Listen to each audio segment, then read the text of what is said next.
Hola,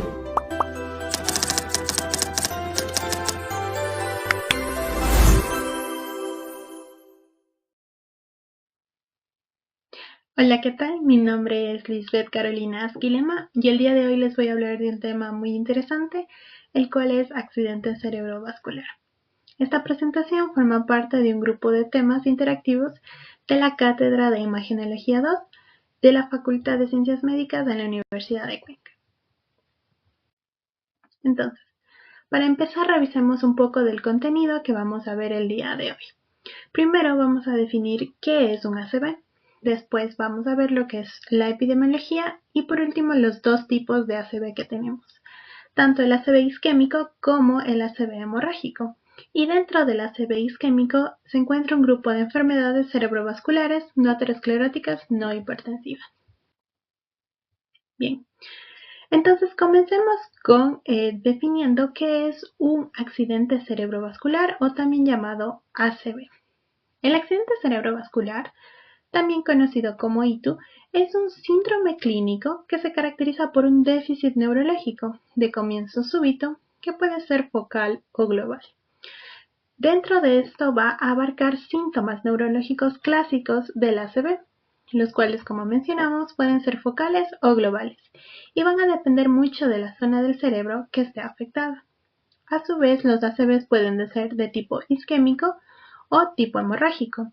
Cuando hablamos del ACV tipo isquémico es cuando hay una obstrucción del flujo sanguíneo, mientras que cuando hablamos de un ACV tipo hemorrágico ocurre una ruptura del vaso sanguíneo.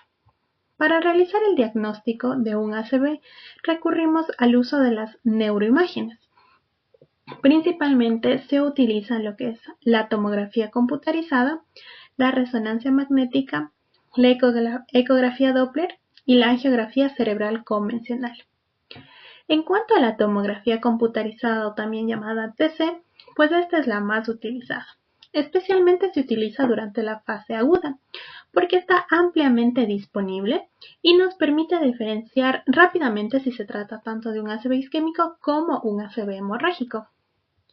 Por su parte, la resonancia magnética o también llamada RM es un poco más sensible que la TC para detectar las isquemias en fases muy tempranas. Pero hay que tener en cuenta un factor en especial, lo que es el tiempo. Porque en cuanto a la resonancia magnética, especialmente se le utiliza su secuencia de difusión o también llamado DWI, pero esta secuencia suele usarse cuando hay un poco más de tiempo, ya que requiere ese tiempo prolongado para realizarlo, a diferencia de una TC que es un poco más rápida. Y generalmente se utiliza la resonancia magnética cuando el diagnóstico no ha sido claro a partir de una tomografía computarizada. Por su parte, la ecografía Doppler nos permite evaluar lo que es el flujo sanguíneo tanto en arterias carótidas como arterias vertebrales, que son las arterias comúnmente causantes de los accidentes cerebrovasculares. Y aparte de esta es muy útil para detectar lo que es estenosis o placas ateroscleróticas en vasos extracraneales. Y por último tenemos la angiografía cerebral convencional. Ya esta angiografía puede ser por TC o por RM, es decir, angio-TC o angio-RM. Y la utilidad de la misma es que nos permite visualizar directamente las arterias cerebrales, también nos permite detectar oclusiones, aneurismas o incluso malformaciones vasculares.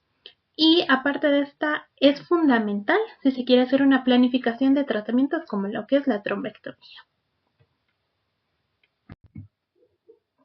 Bien. Pasamos al uso de imágenes para el diagnóstico de un ACV. Primero que nada, tengamos en cuenta que para hacer el diagnóstico de los ACVs, pues esto debe ser primariamente clínico, signos y síntomas que presenta el paciente al momento que llega, por ejemplo, a emergencias. Las imágenes nos sirven para que un grupo de pacientes se beneficien con una terapia tromboembolítica, con el TPA, el activador tisular de plasminógeno, ya sea este vía venoso o vía intraarterial. La imagen en este caso nos va a ayudar a determinar a qué paciente se puede someter a una trombólisis y a qué pacientes no. Ahora, hay ventanas específicas que nos indican en qué pacientes se puede iniciar una terapia trombolítica. Por ejemplo, la ventana convencional y la que más se utiliza es la que está dentro de las primeras 3 a 4 horas y media desde el inicio de los síntomas. Y generalmente la ventana va a depender mucho del vaso afectado y de la extensión del ACV.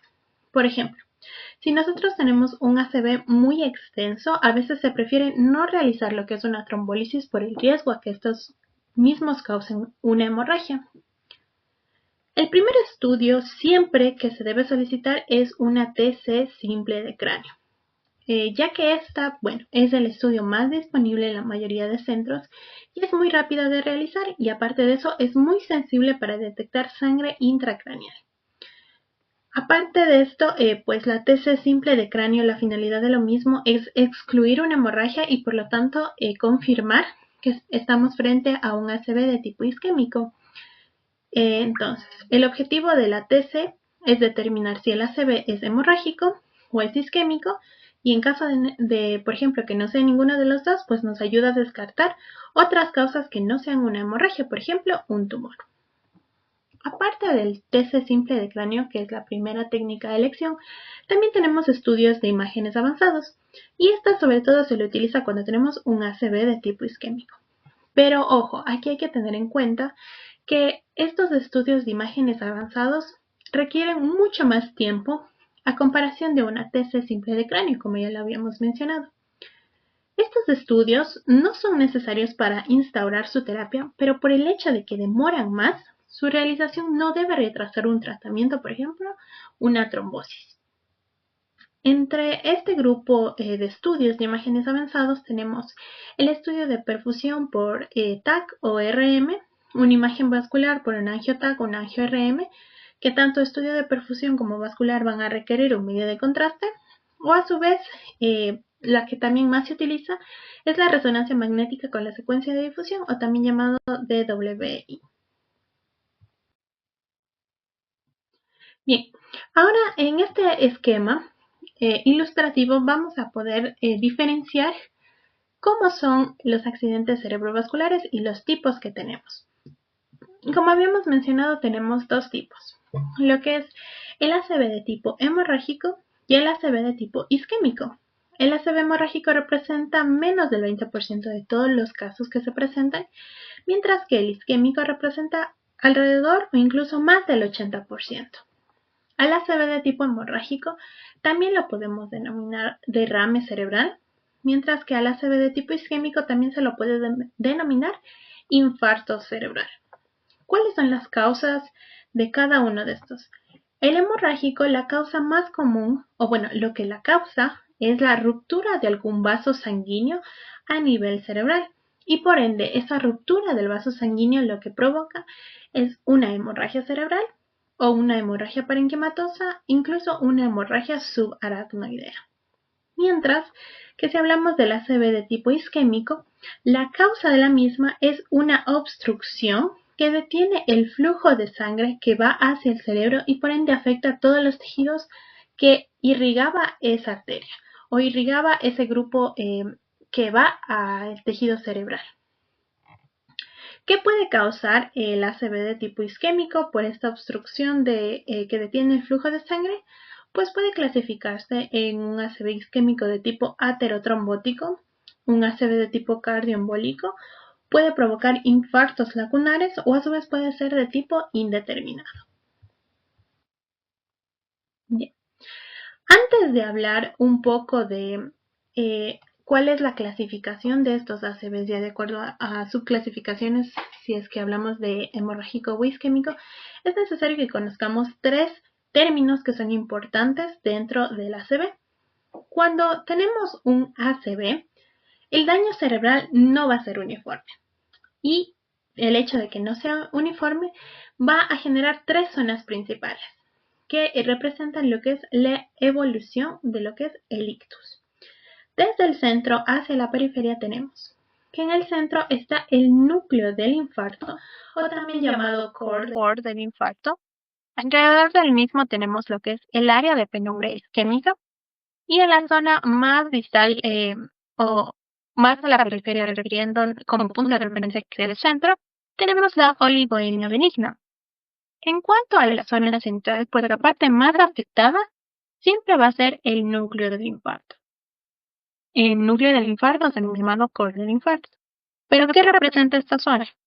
Esta zona representa una zona de tejido con necrosis celular secundaria a una isquemia severa, que no se recupera tras reperfusión. Esto quiere decir que es una zona donde la isquemia fue tan severa que las células han muerto de forma irreversible y que incluso si nosotros restablecemos el flujo sanguíneo en esta zona, no va a poder ser recuperable. La siguiente zona que tenemos es la zona de isquemia o la zona de penumbra. Esta zona de isquemia o área de penumbra isquémica, pues nos representa tejido isquémico que está en riesgo de progresar a un infarto, pero aún puede recuperarse tras la reperfusión. Es decir, es una zona de tejido que, aunque sufre una perfusión disminuida, aún es potencialmente recuperable si se actúa a tiempo.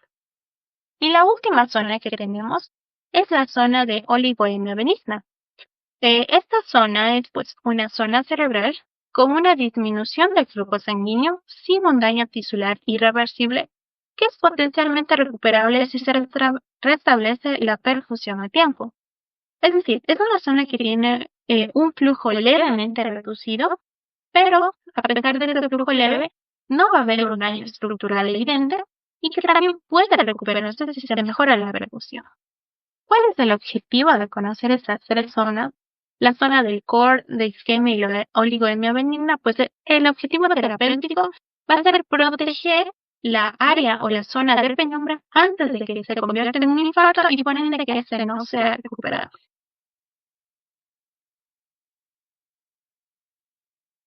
Y hablando un poco de la epidemiología, de acuerdo a datos del 2022, pues nos arrojan dos datos importantes. Dos cifras, tanto de incidencia como cifras de mortalidad a nivel del mundo. En cuanto al mapa de incidencia, pues nos muestran que hay tasas más altas de nuevos casos de ACV, principalmente en zonas de Europa del Este, Rusia y Asia Central, incluso India y parte de Sudamérica, generalmente en países como Brasil o Bolivia, que van entre valores de 154 a 297 casos por cada 100.000 habitantes. Mientras que en el mapa de mortalidad, pues revelan tasas más altas de fallecimiento por un ACV, generalmente de 70 a 165 casos por 100.000 habitantes, y predominan en las mismas zonas, como lo que es Europa del Este, Asia Central, partes de África e inclusive gran parte ya de América del Sur, incluyendo países como Bolivia, Paraguay y la Guayana. Y ahora que hemos revisado un poco del concepto y la epidemiología de la ACV, vamos a pasar a explicar los dos tipos, tanto el ACV isquémico como el ACV hemorrágico. Primero, antes de ver los diferentes subtipos de ACV isquémico, primero vamos a ver las técnicas que se utilizan para detectar el ACV isquémico. Bien, entonces, empezando por el ACV isquémico, pues la tomografía computarizada simple o la tomografía computarizada sin contraste, que es otra forma de llamarlo, debe ser la primera herramienta diagnóstica para detectar el ACV. ¿Por qué? Porque la tomografía computarizada nos ayuda a identificar zonas de isquemia cerebral severa, es decir, zonas donde el flujo sanguíneo cerebral es menos de 10 mililitros por 100 gramos de tejido cerebral en minuto. Ahora, la TC, la tomografía computarizada simple, nos ayuda a descartar hemorragias y aunque en fases muy tempranas pueden no mostrar cambios evidentes, sí nos permite detectar lo que son signos indirectos, como por ejemplo, lo que es pérdida de diferenciación entre la sustancia gris y la sustancia blanca o hipodensidades localizadas.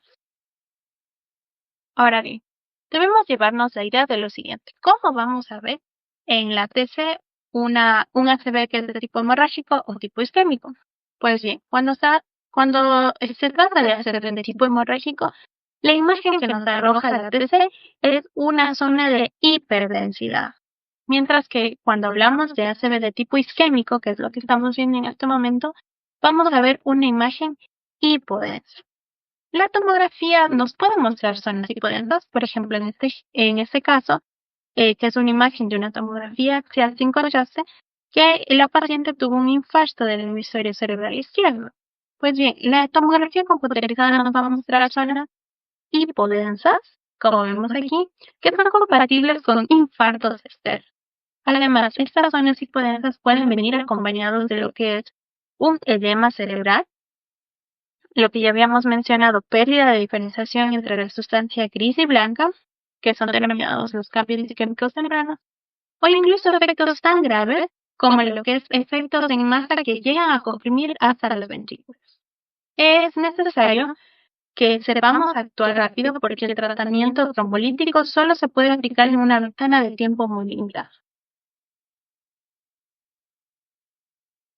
Ahora bien, aquí tenemos otros dos casos de ACV tipo isquémico con TC simple del cráneo. En el primer caso vemos la TC de un individuo con una enfermedad cerebrovascular, que en este caso el ACV está predominantemente en la zona de la región de la arteria cerebral media, lo cual nos arroja en la TC imágenes hipodensas dentro tanto de lóbulos temporales como lóbulos frontales, que están afectando la parte del hemisferio del lado derecho.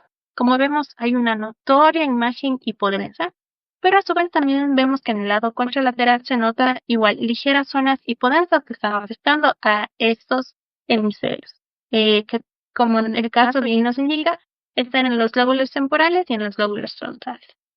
Mientras que en este otro caso, igual a un paciente se le ha realizado una TC de cerebro por presentar un ictus isquémico, pero en este caso tuvo más de 24 horas de evolución. La TC nos arroja una imagen correspondiente a una hipodensidad córtico-subcortical que justamente coincide con la distribución de este territorio vascular. Y como habíamos mencionado, el ACV puede tener efectos tan grandes que en este caso se puede observar un efecto en masa con compresión del ventrículo. Bien. Ahora, la TC de perfusión es un estudio de imagen avanzado, como ya habíamos mencionado. Estos estudios no deben retrasar el tratamiento, pero son útiles cuando se planifica una trombectomía mecánica o se quiere evaluar la viabilidad de un tejido cerebral. ¿Cuál es la utilidad de la TC de perfusión? Pues bien, nos ayuda a detectar precozmente una área de isquemia, incluso antes de que se vean cambios en una TC simple.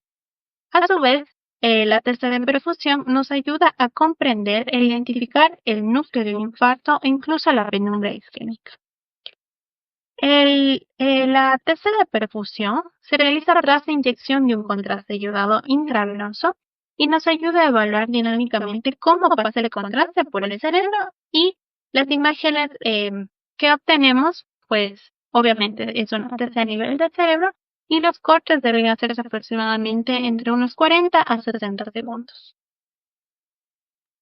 La TC de perfusión utiliza un software especializado que nos analiza en 4 parámetros diferentes, 4 parámetros hemodinâmicos.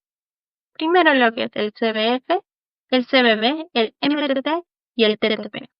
El CBF representa el flujo sanguíneo cerebral, que este flujo sanguíneo cerebral lo que nos quiere indicar es la cantidad de sangre que pasa por el volumen de un tejido cerebral por minuto. Y aparte de eso nos representa el aporte de oxígeno y nutrientes que va a tener el cerebro. El CBB, o también denominado volumen sanguíneo cerebral, es el volumen total de sangre que se presenta en un área específica del cerebro. Por su parte, el MTT representa el tiempo medio de tránsito. Y pues esto representa el tiempo en el que tarda en atravesar los capilares cerebrales. Y por último, el TTP, que es el tiempo pico máximo de llegada, nos representa el tiempo desde la inyección el tiempo que tarda la inyección de contraste hasta alcanzar su máxima concentración del tejido. Por eso se denomina tiempo al pico máximo de llegada del contraste. Ahora bien, el software, como habíamos mencionado, es necesario para poder obtener las imágenes de la TC de percusión y nos representa los siguientes mapas. Nos representa una imagen del parénquima cerebral y al lado de la misma tenemos una escala de referencia con colores que nos indican los valores cuantitativos de cada parámetro, del CBF, el CBB, el MTT y el TTP. En este caso tenemos una imagen de un CBB. que ya lo veremos más adelante explicado con un caso clínico. Y pues vienen colores para que estos se traduzcan y faciliten la interpretación visual del texto. Por ejemplo, vamos a tener generalmente dos tipos o dos grupos grandes de colores, lo que son los colores cálidos y los colores fríos. En los colores cálidos, generalmente representados como rojos o amarillos o las escalas del mismo, cuando estos predominan quieren indicar que hay valores altos de cualquiera de los cuatro parámetros. Mientras que cuando tenemos colores fríos, colores que varían desde un azul, un celeste o un violeta, como por ejemplo en este caso, nos quiere indicar que hay valores muy altos del parámetro. Ya, ahora vamos a pasar con lo que es el caso clínico.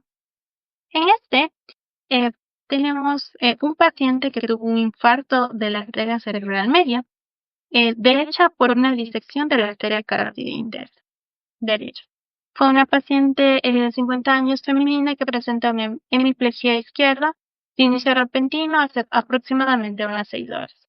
Se le realizó una TC, la cual no obtuvo datos concluyentes, por lo tanto se le decidió hacer una TC por perfusión, en la cual se obtuvieron los siguientes parámetros.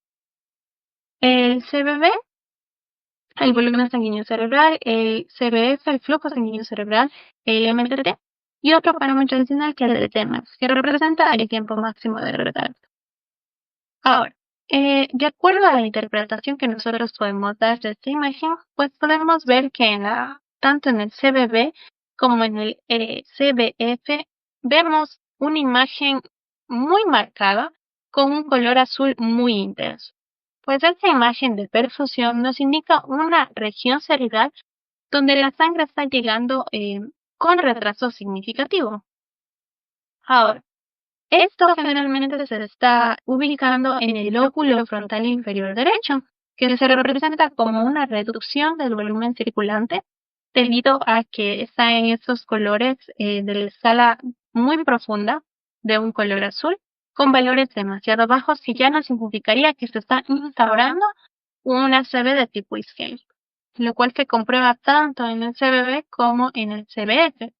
Y en cuanto al MTT, pues a su vez, a pesar de que aquí ya nos está indicando que hay un núcleo de un infarto extenso, también vamos a observar zonas en las cuales pues el MTT está con colores de la escala de los cálidos.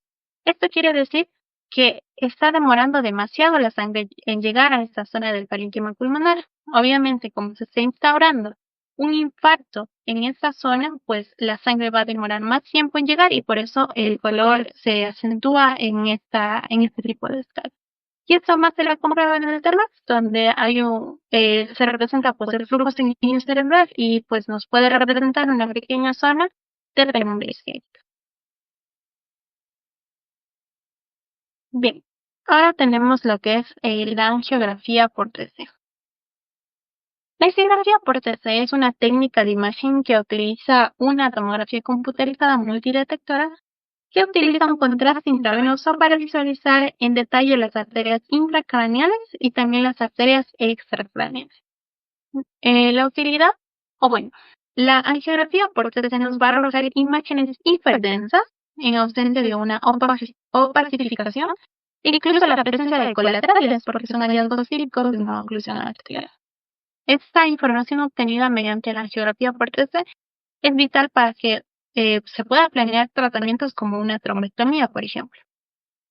Este tipo de angiografías por TC se realiza con una inyección rápida de contraste iodado en una área periférica y obviamente como es una angiografía por TC se obtienen las imágenes durante una fase arterial y a partir de esas imágenes se puede hacer una reconstrucción en múltiples planos, ya sea en un plano axial, en un plano coronal o un plano sagital e incluso con técnicas en 3D.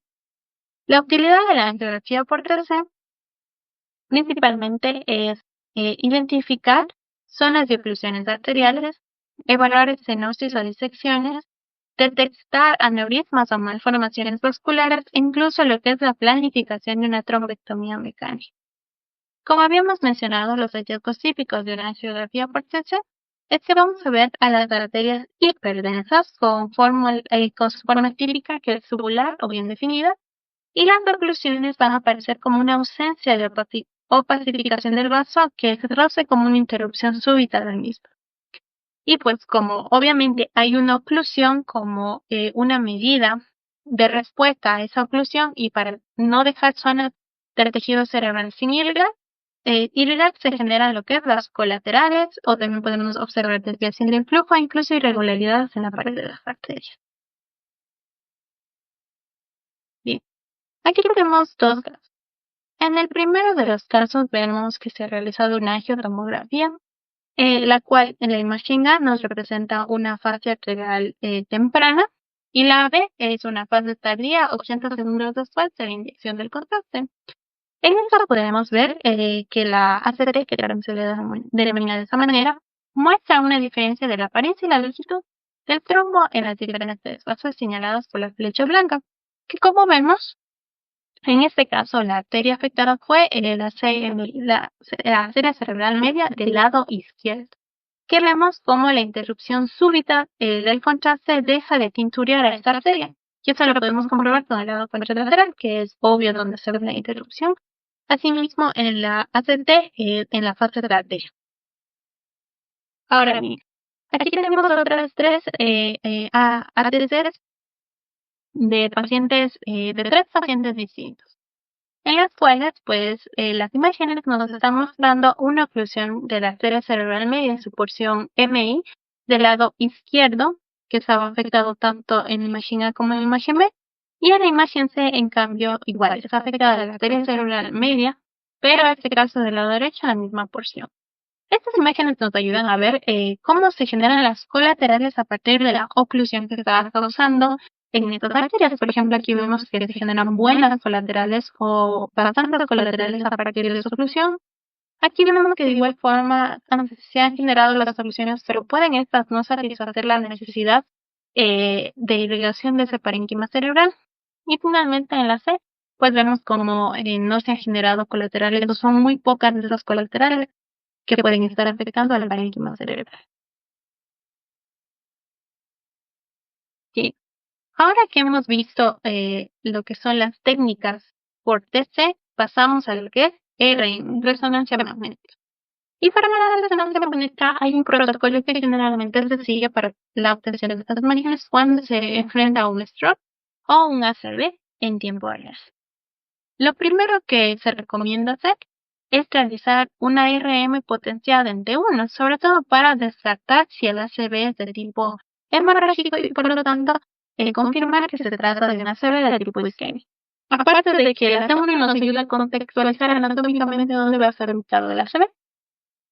Después se puede confirmar si hay una isquemia aguda mediante la RM con su secuencia de difusión, o también llamado TWI, que suele ser acompañado de un mapa de ADC.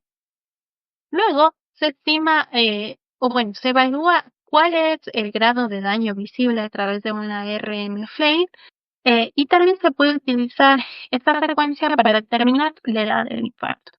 Y finalmente, pues se evalúa la viabilidad del tejido mediante una RM con secuencia de percusión, e incluso se utilizan para tomar decisiones terapéuticas y para detectar lo que es la zona de penumbra. Entonces el orden sería primero realizar una RM en T1, luego en difusión, luego en FLAIR y al último la percusión. Bien, empezamos como tal con la resonancia magnética como tal, sin secuencias todavía. Pues bien, la resonancia magnética nos ayuda a realizar una detección precoz de una ACV de tipo isquémico, sobre todo si estas están en fases subagudas. Aparte de eso, nos ayuda a identificar lo que es la penumbra isquémica, o incluso cuando el diagnóstico no fue claro con TC, se utilizan las resonancias magnéticas. Ahora bien, la secuencia por difusión, o también llamada DWI, es la más sensible, porque detecta la isquemia cerebral en minutos. Muestra la secuencia de difusión imágenes hiperintensas en áreas donde hay restricción del movimiento de agua o donde hay citotoxicidad. En caso de que los ACV sean en un periodo de 6 a 24 horas o más de evolución, la resonancia magnética nos ayuda mucho para seleccionar a los pacientes que aún son tratables con trombectomía, evaluando justamente esas zonas importantes de penumbra y el núcleo infartado.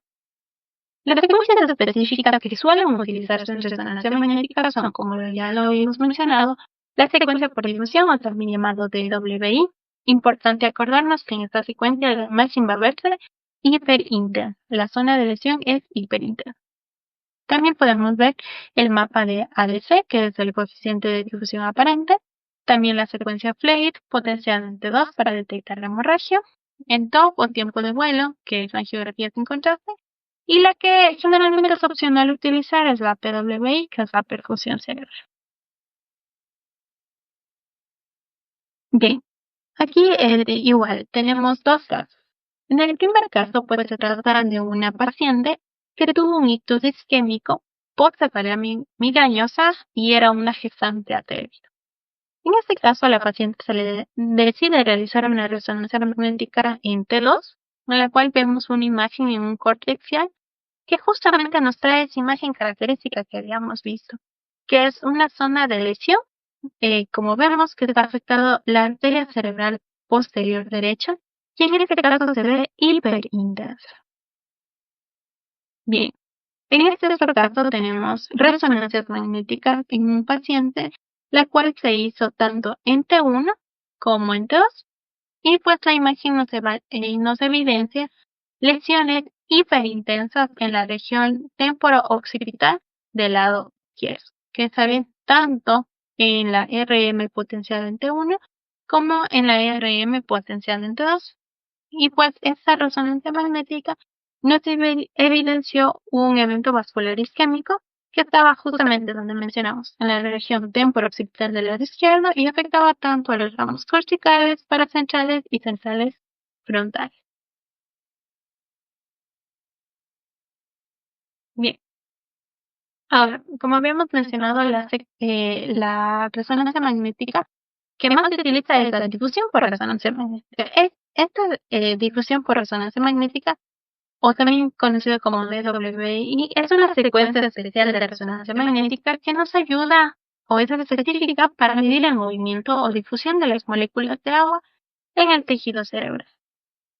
Ahora, esta secuencia es muy sensible a los cambios en el contenido y distribución de agua, y de ahí pues su importancia. Es muy sensible para detectar lo que son infartos cerebrales agudos que se dan en minutos después de ocurrir, es decir, en poco tiempo. ¿Cuál es el mecanismo por el cual detectar los aceites químicos estas secuencias de difusión? Pues bien, la isquemia representa una falta de oxígeno y glucosa que altera las bombas sodio y potasio. Entonces, esta isquemia, al afectar las bombas iónicas sodio-potasio ATPasa, se produce una pérdida del equilibrio iónico, en las cuales las células proceden a hincharse y generan un edema citotóxico. Ahora bien, al producirse ese edema citotóxico, el movimiento de agua se restringe dentro de la célula. Y esa restricción de movimiento es lo que detecta esta secuencia del DWI como una hiperseñal, es decir, vamos a ver una zona de lesión blanca intensa en esa secuencia. Ahora bien, como ya habíamos mencionado los hallazgos que podemos encontrar en las imágenes, en la secuencia de difusión, en el hallazgo de un infarto agudo vamos a observar como una zona blanca o una hiperseñal en la zona infartada, mientras que en los mapas de ADC o de coeficiente de difusión aparente, los hallazgos que vamos a encontrar es zonas más oscuras o más negras, que representan una hiposeñal que es correspondiente con una restricción versal. Ahora, entonces, en la secuencia de difusión, al ser una hiperseñal, vamos a verlo hiperintenso. Y en el ADC, pues como es una restricción, y al observarlo como una hiposeñal, vamos a verlo como hipointenso. Bien, aquí les he traído un caso de una paciente femenina, 65 años, que llega a emergencias por presentar hemiparesia derecha, afasia y desviación bucal. a la cual a la paciente se le decide realizar justamente técnica de estudio. Una resonancia magnética en secuencia de difusión y también el mapa de ADC, ambos en corte terciario. Ahora, eh, la paciente femenina, al momento de que se le evalúa, la imagen nos presenta una señal de alta difusión, que esta señal lo que está haciendo es involucrar todo lo que es el núcleo caudado del lado izquierdo y también la corteza de lo que es los lóbulos temporales, los lóbulos parietales, incluso los lóbulos occipitales del lado izquierdo. Que esto se puede evidenciar tanto en la secuencia de difusión como en la secuencia de, como el mapa del ADC del lado axial. Como vemos los hallazgos característicos que habíamos mencionado, cuando vemos la secuencia de difusión vemos una imagen hiperintensa, como lo observamos aquí, y cuando observamos el ADC vemos una imagen hipointensa.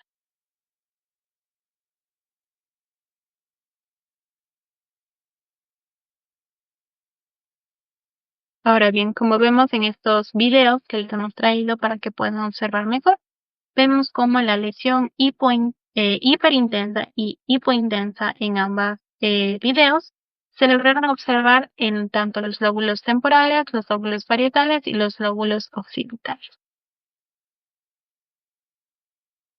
¿Ya? Bien. Ahora vamos a ver otro caso en el cual se ha aplicado estas técnicas de estudio.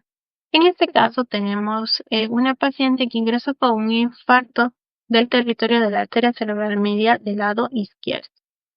Em, Ahora, en la imagen A tenemos una resonancia magnética con la técnica con difusión, el DWI. En el B tenemos un mapa del ADC.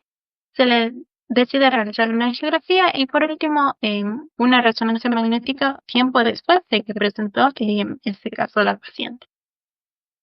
Ahora, lo que es la imagen de la resonancia magnética con difusión, como ya habíamos mencionado, la imagen típica que vamos a ver de la lesión es una zona hiperintensa, mientras que en el B, el mapa de ADC, vamos a tener la imagen en el mismo sitio anatómico, pero en este caso va a ser hipointensa y representa las lesiones isquémicas que están involucrando tanto zonas profundas de la arteria cerebral media izquierda.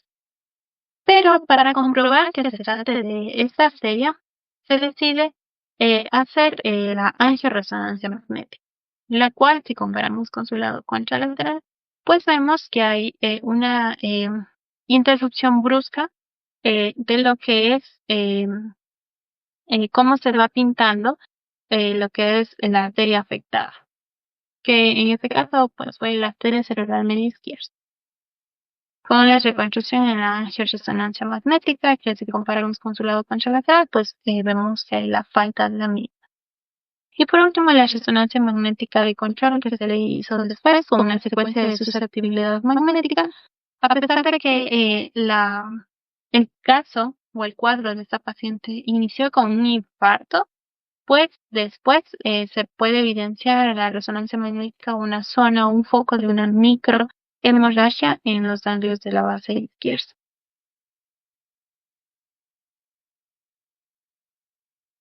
Bien, y aquí tenemos otro comparativo para poder entenderlo, en el cual tenemos en la A, que se hace una resonancia magnética en secuencia de difusión o DWI,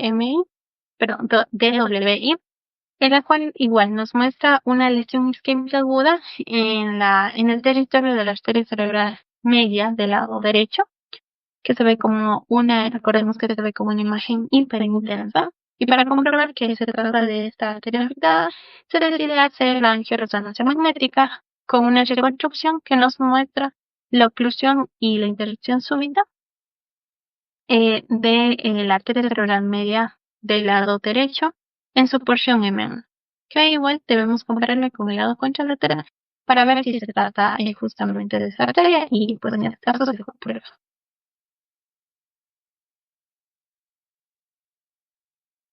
Bien. Otra de las secuencias utilizadas en resonancia magnética es la secuencia T2 o FLAIR. FLAIR, que representa una recuperación de inversión con supresión de líquido, pues esta secuencia Es una secuencia que está ponderada entre dos, pero modificada para eliminar la señal de líquido cefalorraquídeo. Es decir, que en esta secuencia vamos a ver el líquido cefalorraquídeo apagado, es decir, hipointenso. Y al ver esa hipointensidad, pues nos permite ver mejor las lesiones cercanas que están cerca del ventrículo, incluso de la corteza. Ahora, en este caso, esta secuencia es similar al T2. Vamos a poder ver tejidos con edema o inflamación que representan una hiperseñal o van a verse brillantes. Y como mencionábamos, el líquido cefalorraquídeo va a suprimirse, se va a ver negro o hipointenso, permitiendo un mayor contraste. Y como mencionábamos, es ideal para ver lesiones en la sustancia blanca, en la corteza, en el espacio periventricular o en el espacio subaracnoideo. Ahora, cuando utilizamos esta secuencia o cualquiera de las técnicas, es importante saber que existen diferentes tipos de infartos de acuerdo al tiempo en el cual se infarta. Tenemos lo que es un infarto agudo, infarto subagudo e infarto crónico. Cuando hablamos de un infarto agudo, se refiere a un infarto que ocurre sin signos y síntomas presentados desde su tiempo de inicio, que son menos a 4 horas y media. El infarto subagudo va desde 6 a 24 horas o incluso más, y el infarto crónico cuando se instaura en más de 2 semanas. En un infarto agudo, aparte de la secuencia de dos flares, también se utiliza la secuencia de difusión, que es el DWI positivo. Es decir, si hacemos la resonancia, en el DWI vamos a ver una imagen hiperintensa, mientras que el flare puede resultar negativo.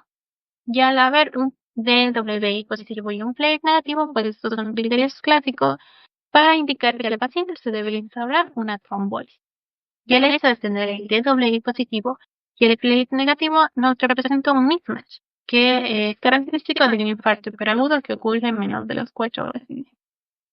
En cuanto al infarto subagudo, pues en este caso el flare muestra una hiperseñal cortical o subcortical correspondiente con lo que es un edema, y también puede verse el borramiento de los surcos o un efecto de masa leve.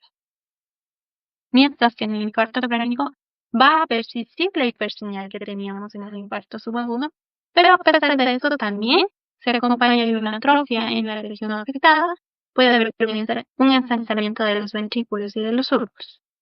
Característica de esta imagen. Bien, ahora tenemos dos casos. En el primero de ellos vemos un paciente que ingresó a emergencia de 80 años que tenía antecedentes de una fibrilación auricular y presenta de forma súbita una hemiparesia del lado izquierdo. Al paciente se le decide realizar una IRM con secuencia FLAIR-T2, en la cual se logra observar una área hiperintensa, como vemos señalados en las flechas, que corresponde a un infarto actual, en este caso de la arteria cerebral media, del lado derecho. Y también, aparte de esta gran lesión hiperintensa, vemos que hay lesiones pequeñas, crónicas, del lado contralateral. Y en este otro caso, en cambio, tenemos lo que es un infarto subcortical de la corona radiada. En este caso, se hace dos secuencias, las secuencias convencionales NT2 y la secuencia FLAIR. Y ambas secuencias convencionales nos muestran extensas zonas de lesiones de origen isquémico que tuvo este paciente. Pero este caso fue interesante porque al principio no se pudo determinar si se trataba de un ACV isquémico o un caso de leucoarteriosis en la sustancia blanca subcortical, porque era un paciente ya de edad avanzada, pero al final se determinó que era un ACV de tipo isquémico que estaba afectando sustancia blanca subcortical en ambos hemisferios cerebrales.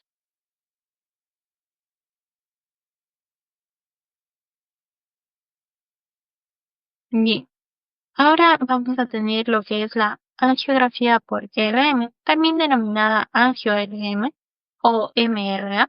Es una técnica de resonancia magnética que utiliza secuencias sensibles al flujo sanguíneo, como por ejemplo el TOW o el tiempo de vuelo, que nos ayuda a obtener imágenes de alta resolución de los vasos tanto intracraneales como extracraneales. La angiografía por resonancia magnética nos permite realizar la evaluación no invasiva del árbol vascular cerebral, y por lo tanto no va a utilizar a la ionizante, y en muchas de las modalidades no se necesita un medio de control. ¿Cuál es la utilidad de realizar una angiografía por resonancia magnética? Pues bien, nos ayuda a evaluar lo que son oclusiones de grandes vasos, que en sí pues nos ayuda a identificar obstrucciones de vasos como son la arteria cerebral media, la arteria carótida interna, la basilar, entre otras. También nos ayuda a detectar estenosis o disecciones, sobre todo si son estenosis severas, y distinguir las mismas de oclusiones completas. E incluso son útiles en casos donde ocurran accidentes cerebrovasculares en pacientes jóvenes por disecciones de la carótida o de la arteria vertebral. También nos ayuda a visualizar lo que es circulación colateral, por ejemplo, si hay recanalización parcial, si hay un flujo retrógrado, o pues las mismas colaterales activas. Y por ejemplo nos ayuda a diagnosticar un aneurisma, que es útil en este caso en ACVs de tipo hemorrágico, para buscar aneurismas rotos o malformaciones arteriovenosas. Ahora bien, ¿cuál es el aspecto imagenológico que nosotros vamos a ver en una angiografía por resonancia magnética? Pues bien, aquí en este caso las arterias van a verse como estructuras brillantes o incluso estructuras continuas. Y como hay una oclusión de la misma, pues vamos a poder observar una ausencia de señal en el segmento distal y la interrupción súbita del vaso, que es lo clásico que vemos en estos casos.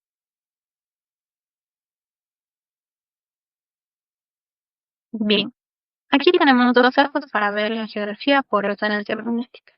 En este caso, al paciente se le realiza una angio-RM, donde podemos ver que hay una detección del flujo en el origen de la arteria cerebral media izquierda, como vemos la interrupción súbita de la arteria, que si lo comparamos con el lado contralateral, obviamente la arteria afectada está ausente.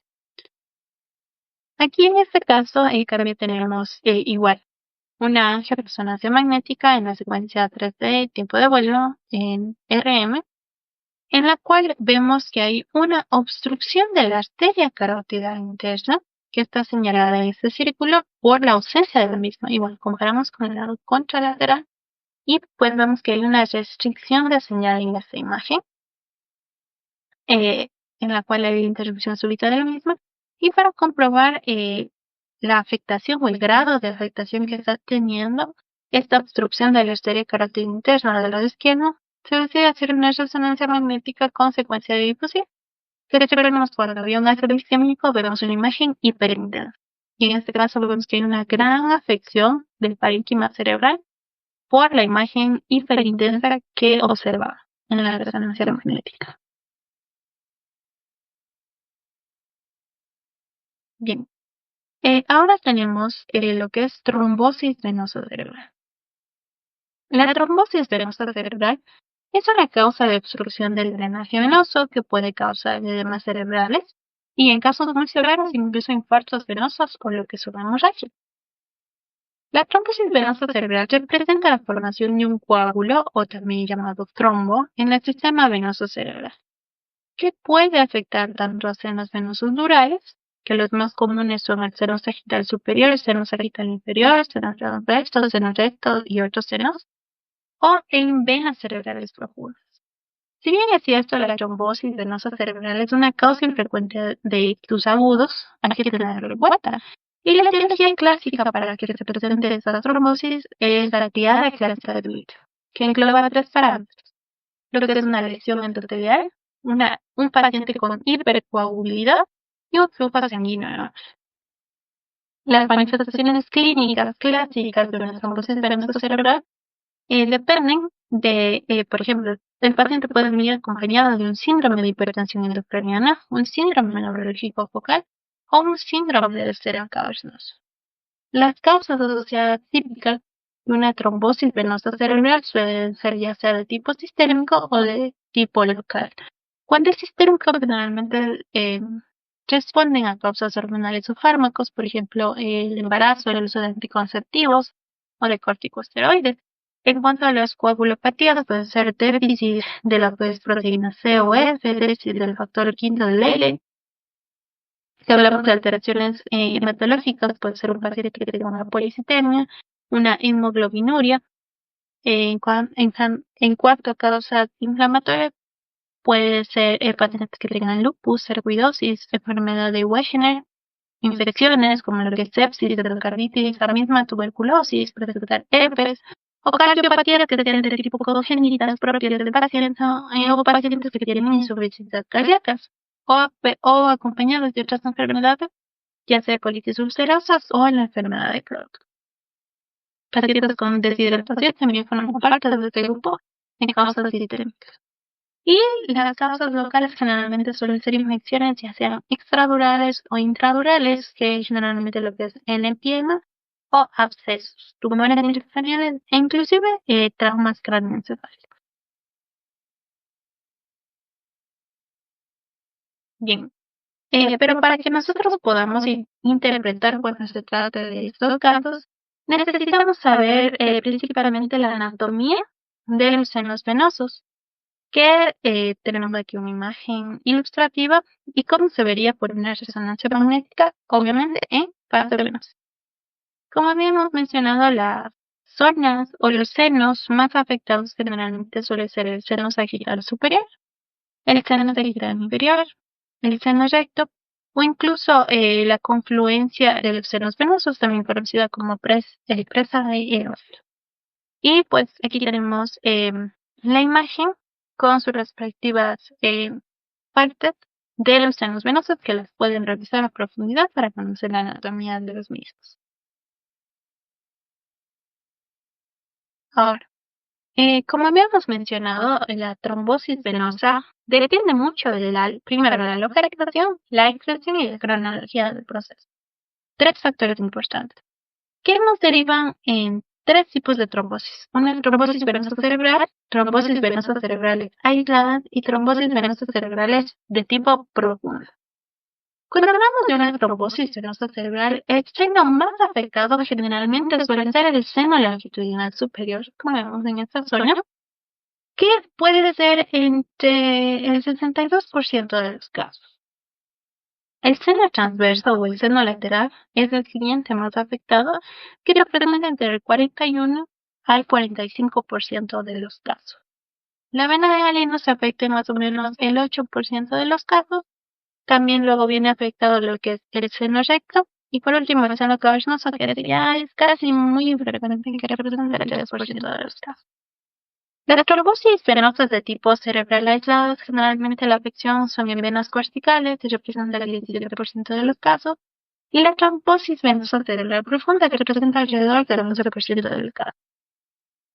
Llevémonos a este tipo de imagen que obtenemos en este caso en la venografía por resonancia magnética, que normalmente las imágenes tienen que verse los senos muy pintados, digámoslo así, tienen que reconocerse la anatomía perfecta de estos senos venosos. Y ya vamos a ver más adelante cómo en diferentes casos no se pintan en su totalidad estos senos. Bien, aquí tenemos la resonancia magnética donde vamos a evaluar este tipo de casos. En este primer caso tenemos una vena resonancia en una proyección sagital que nos muestra cómo hay una ausencia de llenado en el seno sagital superior. Si recordamos la imagen pasada, tienen que verse bien pintadas, digámoslo así, pero en este caso hay una ausencia de llenado del mismo. Y está afectado tanto el seno sagital superior como el seno transverso en todo su trayecto. Y pues en este caso corresponde a una trombosis venosa cerebral. En el siguiente caso tenemos un paciente al cual se le realizó una angiografía cerebral con sustracción digital, obviamente en fase venosa, en las cuales igual muestra una ausencia de llenado del seno sagital superior y del seno sagital inferior, y ese caso pues igual corresponde a una trombosis venosa cerebral en ambos senos, en el superior y en el inferior. Como vemos y vimos en las estadísticas, los más afectados son el seno sagital superior y seno sagital inferior. Y en este caso puede ser neutral. Bien. Ahora, en cuanto a los ACVs, tenemos una clasificación clínica de los mismos. Ahora, ya hemos visto todas las técnicas que se utilizan para determinar los ACVs, pero ahora nos corresponde ver la clasificación de los mismos. Tenemos tres tipos de clasificación.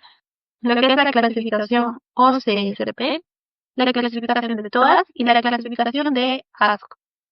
Lo que es la clasificación de OSP, pues divide a los ACVs en 4 grupos, basándose exclusivamente en signos y síntomas clínicos que apoyan el pronóstico que presenta el paciente cuando se realiza el ACV y nos apoya el pronóstico de los pacientes. De estos, por orden de frecuencia, generalmente los más comunes suelen ser PASI, LASI, POSI y TAS. PASI, de acuerdo a sus siglas, representa un infarto parcial de la circulación anterior.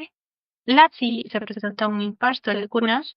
POSI, un infarto de la circulación posterior. Y TASI, un infarto total de la circulación anterior. En cuanto a la clasificación de TOAS, pues esta la clasifica a los ACV de acuerdo a su mecanismo de origen. Por ejemplo, tenemos enfermedades de gran vaso, enfermedades de pequeños vasos, que la cosa más frecuente de este tipo es pacientes que tienen arteriosclerosis de arterias perforantes o pacientes que tienen hipertensión arterial sistémica crónica, por ejemplo. El otro tipo de categoría aquí es el cardioembolismo, que generalmente suele ser secundario a pacientes que tienen fibrilaciones auriculares o antecedentes de infarto de miocardio.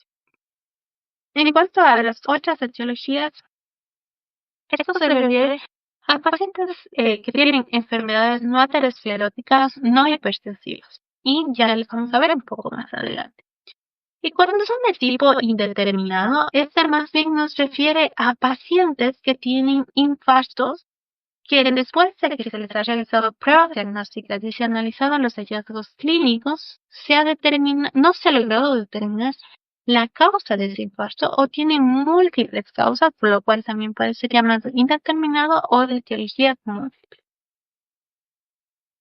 Ahora, la última clasificación para los ACVs isquémicos tenemos la clasificación de ASCO, que de acuerdo a sus siglas en inglés nos indica lo siguiente. A de aterosclerosis, S de enfermedad de vasos pequeños, C de una cardiopatía o otras causas que pueden tener, y la D cuando hay restricción de esa arteria. Bien, aquí tenemos una imagen ilustrativa que nos indica una pequeña introducción de lo que vamos a ver de adelante. En los tipos de ACVs o LVC, que son de tipo isquémico, tenemos compromiso de las arterias cerebrales del lado anterior, y ya vamos a ver qué territorios decimos. La arteria cerebral media, la arteria cerebral posterior, incluso también se ve afectado el sistema vertebrovascular. Cuando hablamos de la arteria cerebral anterior, pues esta se encarga de controlar o de iniciar la parte de la corteza motora y sensorial. Generalmente los territorios que involucran la arteria cerebral anterior son los lóbulos frontales, los lóbulos parietales medianos, las fuerzas quintas partes anteriores del cuerpo calloso, el tálamo y el hipotálamo. Cuando hablamos de territorios irrigados por la arteria cerebral media, en cambio vamos a tener lo que son el lóbulo temporal con el área de Wernicke, la zona parietal, la parte frontal, que es el área de Broca, las zonas laterales, zonas de la ínsula, del claustro, el lóbulo caudado, el putamen, la cápsula interna, la externa y la externa. En cuanto a la arteria cerebral posterior, pues las zonas que siguen la misma es el mesencéfalo, el núcleo talámico, el núcleo basal, el tálamo y también parte del lóbulo temporal mesial inferior. Y del sistema vertebrovascular se encarga de lo que es el tallo cerebral, la fosa posterior y la corteza occipital. Y llegando zonas de lo que es el bulbo raquídeo, el cerebelo, el puente, el mesencéfalo y parte del tarso. Bien, ahora de acuerdo a la clasificación neuroradiológica que se pueden tener en los ACV del tipo isquémico, empezamos con los infartos territoriales de la circulación anterior. Este tipo de infartos corresponden a aquellas áreas del cerebro irrigadas por arterias de la circulación anterior, es decir, generalmente son las carótidas internas y las ramas intracraneales. Son mucho más frecuentes los infartos parciales que afectan al territorio de la arteria cerebral media por cardioembolismo o pueden ser incluso por embolismo anterio-arteria. El tamaño del impacto cuando ocurre en la circulación anterior nos puede orientar hacia su origen. Por ejemplo, más que nada porque se relaciona al tamaño del trombo. Cuanto más proximal sea la oclusión, mayor será el infarto. Y a su vez, cuanto mayor sea el trombo, más proximal será la oclusión arterial que produzca. Para detectar infartos territoriales de la circulación anterior utilizamos lo que es la TC o la resonancia magnética simple, a su vez la resonancia magnética consecuente de difusión o incluso la angio-RM y la angio-TC. Y en este esquema pues podemos ver zonas irrigadas y zonas que pueden estar afectadas en el caso de que se den infartos territoriales de la circulación anterior.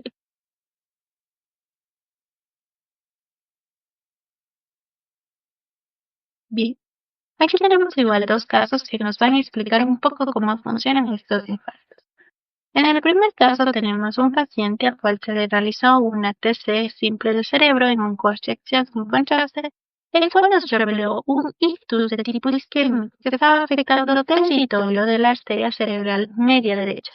Como vemos una zona hipodensa que engloba parte del territorio de la arteria cerebral media derecha, que tiene incluso un efecto expansivo y lo mismo podemos observar cómo hay una desviación de la línea media.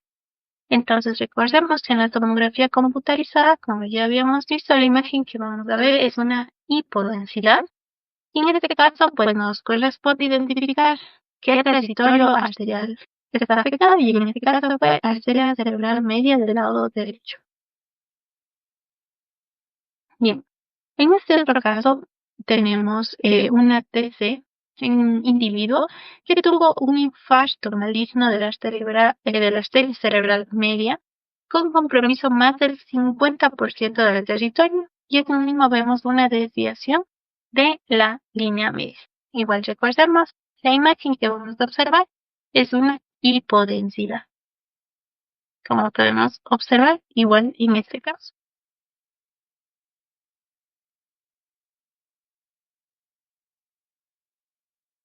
Bien, aquí en este caso, primero, en esta imagen vemos una TC simple de cráneo en la cual observamos lo común, que es la hipodensidad del territorio vascular de la arteria cerebral anterior, en este caso del lado izquierdo, que afecta a parte del cuerpo calloso, que está señalado justamente con esta flecha blanca, y también está afectando zonas de las regiones orbitofrontales medial y superior del lóbulo frontal izquierdo. Y en este otro caso, por ejemplo, vamos a ver que tenemos un impacto extenso de aspecto, en este caso de aspecto subagudo, igual en la tercera vamos a ver la imagen hipodensa, que está afectando parte de la arteria cerebral media izquierda, que aún no tiene una transformación hemorrágica y no crea un efecto en masa significativo. Y aquí en el video que les estamos reproduciendo vamos a poder observar todo el territorio afectado de la arteria cerebral media del lado izquierdo, con la representación típica de la imagen hipodensa en la tercera. Como vemos, esa imagen hipodensa sigue a todo el territorio de esta arteria.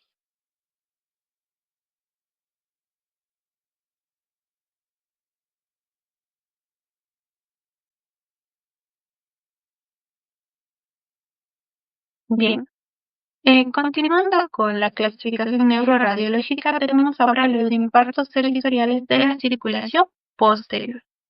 En este caso, pues estos tipos de infartos comprometen regiones del encéfalo que son mitigadas por la circulación vertebrovascular, es decir, van a estar involucradas lo que son las arterias vertebrales, la arteria basilar y sus ramas terminales, principalmente lo que son las arterias cerebrales posteriores.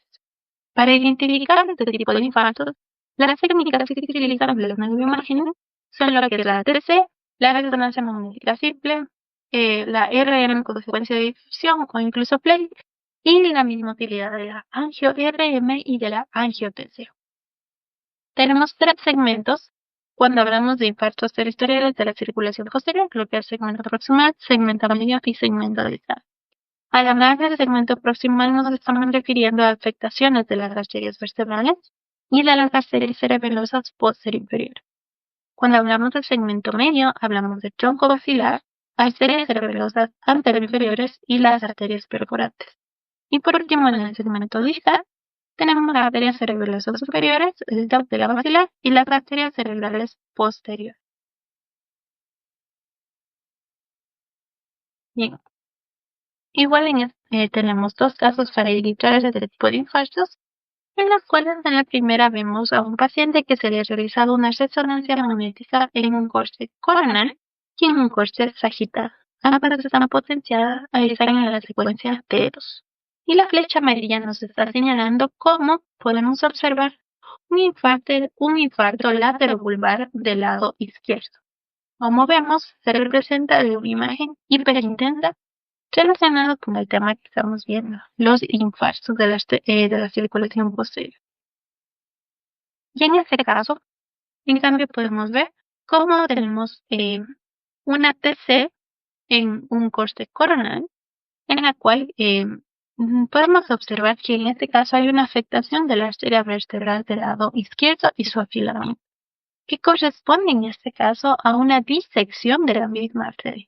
Si comparamos con su lado contralateral, cómo se ve la arteria vertebral del lado derecho y cómo se ve de la arteria cerebral izquierda, obviamente vemos cómo hay una solución de continuidad de la misma y nos confirma la disección arterial de esta arteria. Y para comprobarla, se ha decidido hacer una serigrafía, en este caso de una proyección lateral, que nos confirma que hay una trombosis basilar del tercio distal. Bien, lo siguiente que tenemos son los infartos lacunales. Este tipo de infartos son pequeños infartos isquémicos que son menos de 15 milímetros de diámetro. Y este tipo de infartos suelen estar localizados en estructuras profundas del cerebro y son causadas por la oclusión de arterias perforantes pequeñas. Este tipo de infartos generalmente se producen por, como ya indicamos, una oclusión que puede ser tanto proximal o distal de una de esas arterias perforantes, que producen los llamados infartos lacunales. Estas arterias, las arterias que más a menudo se afectan son la que se llama lentículo estriada, la tálamo perforante y las perforantes de la arteria coronaria anterior. Para que podamos entender un poco más la zona de las arterias que irrigan y la oclusión de las mismas, tenemos esta imagen ilustrativa que está coloreada, donde podemos observar pues las zonas irrigadas por cada una de las arterias que involucran los infartos lacunales. Habíamos mencionado que la oclusión de las arterias perforantes pequeñas es la etiología de estos tipos de infartos. Y dentro de la misma, la anatomía de este sistema perforante, tenemos que la arteria cerebral media está llegando tanto ganglios basales como el cápsula interna. La arteria cerebral anterior llega lo que es la cabeza del núcleo caudado. También tenemos afección o oclusión de lo que es la arteria coroidea anterior, arteria tálamo perforantes, que es una de las más afectadas, la que llega todo lo que es tálamo en el encéfalo, y las arterias lentículo exterior.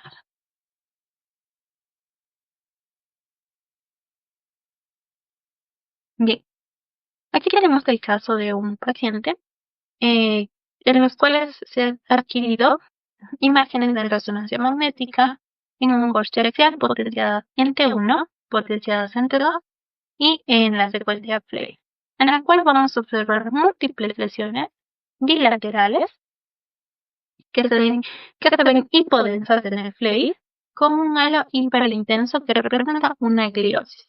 Y se localiza generalmente en lo que es la corona radiada del lado izquierdo hasta el núcleo lenticular, y en este caso pues fue compatible con un infarto lacunar crónico en el territorio irrigado por arterias perforantes de la circulación anterior. Bien, y en este caso tenemos un paciente al cual se le realizó una TC y una resonancia magnética.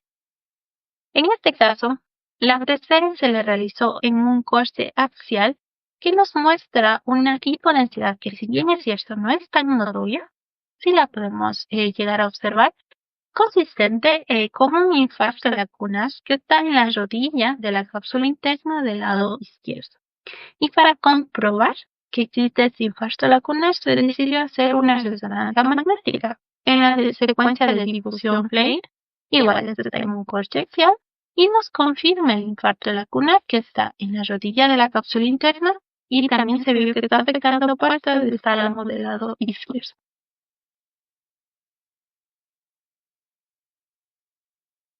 Bien, ahora tenemos lo que son los infartos frontera o también llamados infartos de mito. Para comprender la anatomía de dónde están afectando, igual tenemos esta imagen ilustrativa con la zona donde están afectados los infartos frontera. Los infartos frontera afectan la unión distal de al menos dos territorios arteriales no anatomóticos donde el flujo sanguíneo es más vulnerable a la hipoperfusión. Son infartos que afectan al territorio limítrofe entre arterias perforantes que tienen origen en el polígono de Willis y ramas de leptomeningeas de las arterias cerebrales anteriores, medias y posteriores. De la arteria cerebral anterior, media y posterior.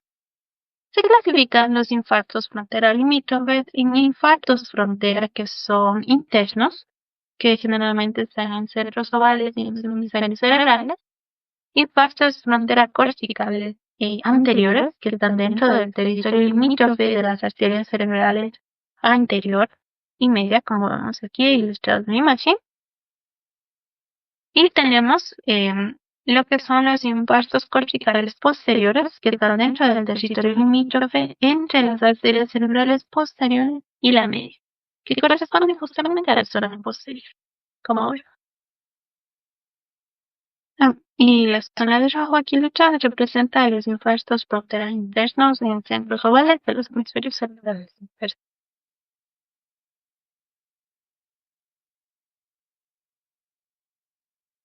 Bien, en este caso tenemos un paciente el cual sufre de una hipotensión prolongada como resultado de una sobredosis de medicamentos, a las cuales al paciente se decide hacer una resonancia magnética y una TC. Una TC simple de cráneo, en la cual muestra una difusión restringida y una señal, y en la resonancia magnética, una señal en T2 altamente conservada en la profundidad de la córtea. Mientras aquí en este otro caso tenemos un paciente al cual igual se decide hacer el estudio y se ven múltiples infracciones subcorticales, es una resonancia magnética, en las cuales la zona se ve esas lesiones localizadas en la zona limítrofe tanto de la arteria cerebral media como la arteria cerebral anterior y afectaciones entre la zona de la arteria cerebral media y la arteria cerebral posterior, así como en su centro semioval. Esta es una representación clásica de los infartos lumínicos.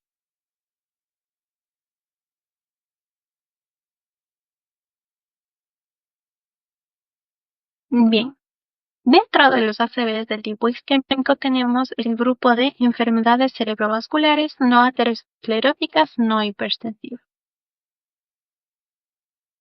Bien, la primera enfermedad que vamos a revisar es la enfermedad de Kawasaki. La enfermedad de Kawasaki representa una angiopatía hereditaria que tiene una causa genética. Es causada por la mutación del gen NOTCH3 que afecta a las arterias pequeñas cerebrales, provocando infartos subcorticales recurrentes y leucoencefalopatía progresiva.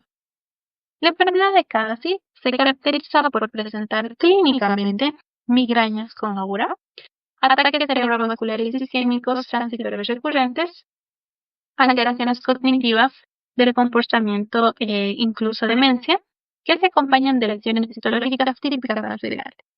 Para realizar el diagnóstico de la enfermedad de Kawasaki, generalmente se utiliza lo que es la resonancia magnética cerebral y la resonancia magnética con FLIR. Los hallazgos típicos que encontraremos en la resonancia magnética y que nos confirman la enfermedad de Kawasaki va a ser zonas hiperintensas en T2 y en FLIR.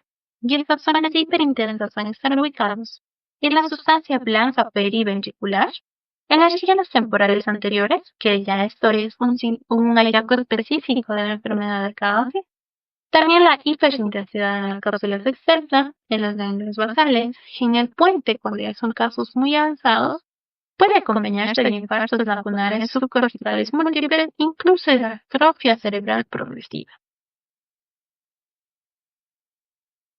Bien, en este caso vamos a tener una paciente femenina de 65 años de edad que tiene historia de ataques de sistema transitorios recurrentes.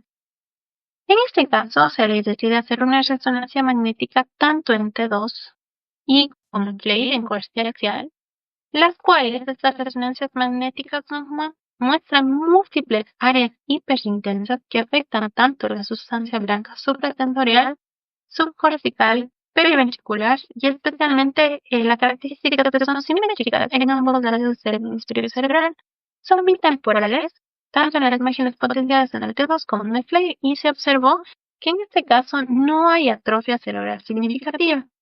Vamos a reproducir los videos para que podamos observar cómo estaban afectando estas imágenes hiperintensas en ambos lados de los hemisferios. Al ser bitemporales, son simétricas y pues la ponderación en ambas se puede observar muy bien cómo se reprodujo en los videos.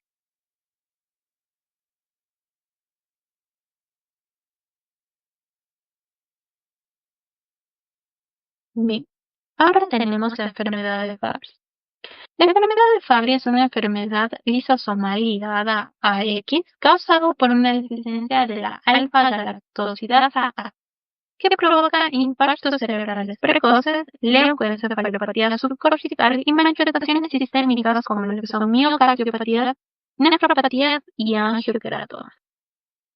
La enfermedad de Fabry se caracteriza por un aumento del diámetro de la arteria basilar, y ese aumento de la arteria basilar es un hallazgo muy sugestivo de los diagnósticos de adultos. Y justamente para realizar el diagnóstico se utiliza una resonancia magnética cerebral. Y los hallazgos que podemos encontrar en esta enfermedad de Fabry son que viene acompañado de infartos lacunares en la sustancia blanca, en el tálamo, incluso en el tronco encefálico. Se acompaña, como ya habíamos mencionado, de una leucoencefalopatía subcortical que se manifiesta como hiperseñales en T2 y en FLAIR, y un signo muy específico de la enfermedad de FLAIR es el signo del pulvinar, que representa una hiperintensidad bilateral en el tálamo posterior cuando veamos en T1, y pues como mencionábamos es un hallazgo específico, pero es muy raro de encontrar. Puede estar acompañado de una atrofia cerebral leve y de una microangiopatía cerebral similar a la CADASIL, pero con signos extracerebrales. Bien, aquí vamos a tener un caso interesante que investigamos acerca de una familia entera que tenía enfermedad de Fabry. Algunos de sus miembros se pudo encontrar hallazgos típicos de esta enfermedad en las resonancias magnéticas, que se encontraron tanto en el paciente número 2, en el paciente número 8 y en el paciente número 9. En el paciente número 2 se le hizo una resonancia magnética en las cuales se evidenció una lesión isquémica lacunar temporal del lado izquierdo, traducido como una hiperintensidad en la resonancia magnética. En el paciente número 8, en cambio, se vieron múltiples lesiones periventriculares y también subcorticales a nivel supratentorial que eran compatibles con un proceso inflamatorio clásico de la enfermedad de Fabry. Y en el paciente número 9, igual se le realiza la resonancia magnética, a las cuales nos muestra lesiones isquémicas lacunares adyacentes a una prolongación frontal del ventrículo del lado izquierdo, igual traducido como una hiperintensidad.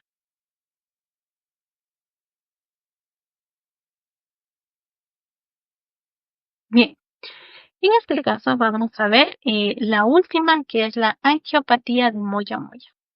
La angiopatía de Moya-Moya es una vasculopatía crónica y progresiva que se caracteriza por la estenosis o una oclusión bilateral de la porción terminal de las arterias carótidas internas y sus ramas principales, que es la arteria cerebral media y la arteria cerebral anterior. Cuando hay oclusión bilateral, se desarrolla una red de colaterales a partir de las arterias perforantes que generan un patrón angiográfico que se conoce como moya-moya en japonés. Y esto hace alusión a que la formación de esas redes colaterales da la apariencia de una bocanada de humo.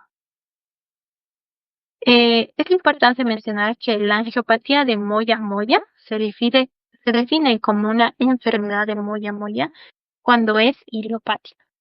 Pero el término síndrome de moya-moya más se utiliza cuando se asocia a un proceso conocido, por ejemplo. Ahora, para realizar el diagnóstico de la angiopatía, se necesita una resonancia magnética cerebral o también se puede optar por la angiografía cerebral, y en el caso, por ejemplo, para las colaterales y el signo y el hallazgo clásico de esta cortina de humo. Los hallazgos de la angiografía cerebral, pues esa es el gol estándar para detectar angiopatía por moya-moya, y observamos una estenosis o una oclusión progresiva de la arteria carótida interna terminal, así como la arteria cerebral media y la arteria cerebral anterior. Y pues obviamente vamos a poder observar lo clásico, que es la red de colaterales basales, que se conoce como la nube de humo o lo que da su nombre clásico a la angiopatía de moya-moya. Los hallazgos en la resonancia magnética, vamos a ver infartos isquémicos subcorticales o corticales que pueden ser antiguos o recientes y pueden mostrar incluso una atrofia cortical. Y si utilizamos la secuencia de WI o la secuencia de perfusión, vamos a poder evidenciar una hipoperfusión cerebral. Ahora, aquí les hemos traído un caso igual de la angiopatía de moya-moya, en las cuales la imagen A, la imagen B y la imagen C pertenecen a un mismo paciente y en este caso la imagen A y B, otro paciente totalmente diferente. En la imagen A y B, al paciente se le ha realizado una tomografía en un corte axial y vemos la imagen coronal. En la tesis simple, pues nos muestra primero que nada una hemorragia intraventricular en A. Y también podemos ver que en la angiografía por CC, en una proyección coronal, se ve una estenosis del segmento proximal de ambas arterias cerebrales medias, que están señaladas en este caso por la flecha, ¿no? Vemos cómo está la estenosis del segmento proximal de ambas arterias cerebrales medias. Y en la C como tal, vemos para comprobar que sean estas arterias las afectadas, se decidió hacer una arteriografía de la arteria carótida interna del lado derecho que muestra cómo se da la oclusión del segmento intracraneal y hay una hipertrofia de la rama oftálmica en este caso, como podemos ver. Y como hay esa oclusión, pues vemos cómo se da la formación de múltiples, de una extensa red de colaterales dependientes de la arteria atlántico-estriada y tálamo perforante, que dan esta característica de nube de humo y por ende se llama la angiopatía de moya-moya. Y este otro caso igual vemos como debido a la oclusión de lo mismo se formó una amplia red de colaterales que dan este aspecto de nube de humo y pues es lo clásico del hallazgo de la angiopatía de moya-moya. Bien, hemos acabado con lo que es el ACV de tipo isquémico y ahora vamos a ver lo que es el ACV de tipo hemorrágico. Cuando hablamos del ACV de tipo isquémico nos referimos a, por ejemplo, una hemorragia intracerebral. La hemorragia intracerebral incluye eventos hemorrágicos que son originados en el parénquima cerebral y se clasifican de acuerdo al tamaño de la hemorragia. Pueden ser pequeñas como macroscópicas pueden ser grandes como macroscópicas o pequeñas como microsangrados parenquimatosos. La hemorragia intracerebral representa una estructura espontánea de un vaso cerebral que tiene una extravasación hacia el parénquima cerebral que generalmente supera los 30 mililitros. Y se acompaña de eventos ictéricos agudos con una elevada morbimortalidad. Por ello es importante que cuando un paciente tiene emergencias con una hemorragia intracerebral, es necesario realizar la escala de coma de Glasgow para determinar qué tan afectado está el paciente. Tenemos tres tipos de hemorragias intracerebrales de acuerdo al tiempo de instalación de la misma. Tenemos hemorragias agudas, hemorragias subagudas y hemorragias crónicas. Cuando tenemos una TC para la hemorragia aguda, vamos a observar una imagen hipertensa. La hemorragia aguda generalmente se da entre las 2 a 24 horas siguientes del inicio del sangrado y suele durar hasta el tercer día de evolución. Genera un efecto en masa que es más marcado debido a la expansión del hematoma en las primeras horas y suele estar acompañado de lo que es un edema peridireccional. La hemorragia subaguda, más bien en el TC, se representa como una imagen isodensa e incluso hiperdensa, que se instala desde el cuarto día hasta el mes de evolución de la hemorragia intracerebral. En este caso ocurre una disminución progresiva de la atenuación del hematoma en la TC, por eso la imagen isodensa o hiperdensa, que inicia desde la periferia y se dirige hasta la zona del codo. Y por último tenemos la hemorragia crónica, que la que se vamos a ver como una imagen hipodensa, que generalmente inicia un mes después del evento hemorrágico. La atenuación del hematoma va a ir aumentando y la lesión hipodensa tiende a desaparecer cuando se están dando cambios o fenómenos de encapsulación o incluso puede ser acompañado de calcificación. Bien, y para detectar este tipo de hemorragias se utiliza generalmente lo que es una TC de cráneo sin contraste, que es el gold estándar inicial para los pacientes. Una resonancia magnética que no se usa mucho cuando tenemos una fase aguda inicial. Y pues la angio-TC o la angioresonancia magnética. ¿Cuáles son las principales causas de una hemorragia intracerebral? Pues tenemos de tipo primario y de tipo secundario. Cuando hablamos de tipo primario son pacientes que de entrada son hipertensos o tienen una angiopatía amiloide. Y cuando es una hemorragia secundaria, pues se responde a procesos ya sea de origen traumático, tienen origen aneurismáticos, malformaciones arteriovenosas, angiopatías cavernosas, tienen coagulopatías, trombosis de los senos venosos, alguna vasculitis, vasculopatías como una disección arterial, la enfermedad que vimos, la enfermedad de Moya-Moya. Se están utilizando medicamentos como simpático-miméticos, anticoagulantes, trombolíticos, si se está usando drogas como la cocaína o uso de anfetamina. ¿Y cuál es la etiología probable de una hemorragia intracerebral? De acuerdo a la edad, al sitio y la localización probable, pues generalmente en los jóvenes, el sitio común suelen ser la parte lobar, el cerebelo, y la etiología que responde generalmente suele ser malformaciones vasculares o incluso una trombosis venosa.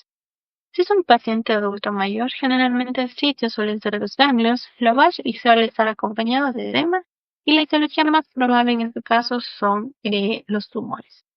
En un adulto hipertenso, la etiología pues obviamente va a ser una causa hipertensiva y el sitio más afectado suelen ser los cerebelos, mientras que también los sitios afectados suelen ser los ganglios basales, tanto en jóvenes y en adultos, y responden a causas hipertensivas de la misma manera. Y en el caso de que tengamos un adulto mayor o un paciente más de 75 años, pero no es hipertenso, la etiología probable suele ser la parte amiloidea y el sitio es la parte lobar. Bien, en este caso tenemos imágenes de resonancia magnética que tenemos en T2 y en T1, en las cuales la flecha amarilla en la página imágenes nos está señalando una intensidad en T2 y una intensidad intermedia, una isointensidad en la imagen potencial en T1, que esto es un hallazgo congruente de una hemorragia aguda. ¿Ya?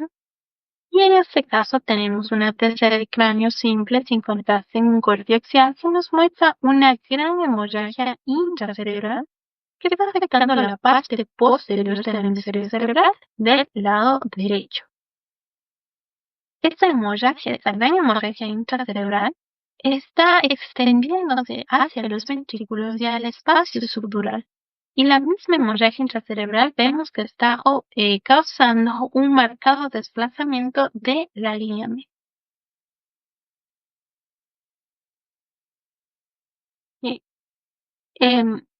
Si decidimos hacer la tomografía computarizada en el paciente que tiene la hemorragia intracraneal, pues tenemos que ver cómo es la evolución de esa hemorragia. Y eso lo hacemos de acuerdo al tiempo de instauración, ya sea hiperaguda, aguda, crónica, y también a las densidades del hematoma que nos va a presentar, que podemos basarnos en este imagen ilustrativa. Cuando tenemos la hemorragia hiperaguda, pues ya habíamos mencionado los tiempos, pero aquí también lo podemos mencionar, que son menos de 6 horas. La aguda va de 1 a 7 días, la subaguda de 1 a 6 semanas, y la crónica cuando pasa de las 6 semanas. Cuando tenemos una hemorragia hiperaguda que se instaura menos de las 6 horas, las unidades Hounsfield van desde los 40 hasta las 100 unidades Hounsfield, como vemos. La curva llega casi a sus picos máximos entre lo hiperagudo y lo agudo. Y pues esto se representa como una imagen hiperdensa donde está ocurriendo la hemorragia. Cuando ya es una hemorragia aguda o subaguda, la densidad empieza a bajar progresivamente y la hiperintensidad pasa a transformarse casi en una hipodensidad, y alrededor de la misma se instaura un halo hipodenso que representa el edema alrededor de la misma. Generalmente se suele ver un efecto en masa que va más o menos en unas 3 horas y su pico máximo llega hasta los 5 días. Y cuando tenemos una hemorragia de tipo crónico, que ya es más de las 6 semanas, vemos cómo baja aún más las unidades Hounsfield, y la hemorragia, que al principio tenía un aspecto hiperdenso, pasa a tener una densidad hipolítico. Muchas de las veces no hay hallazgos en la tomografía, pueden verse lesiones en ranuras e incluso calcificaciones. Pero esta imagen es ilustrativa y nos ayuda a observar cómo va el tiempo de evolución de las hemorragias. Ya. Ahora tenemos sitios comunes donde suelen ocurrir estos tipos de hemorragias. El sitio más común son los ganglios basales, que se dan del 60 al 65% de los casos. Principalmente suele darse en el putamen, seguido del globo pálido y el núcleo caudado. Generalmente son causadas por pacientes que tienen hipertensión arterial crónica y representan una de las formas más frecuentes y graves de un ACV de tipo hemorrágico.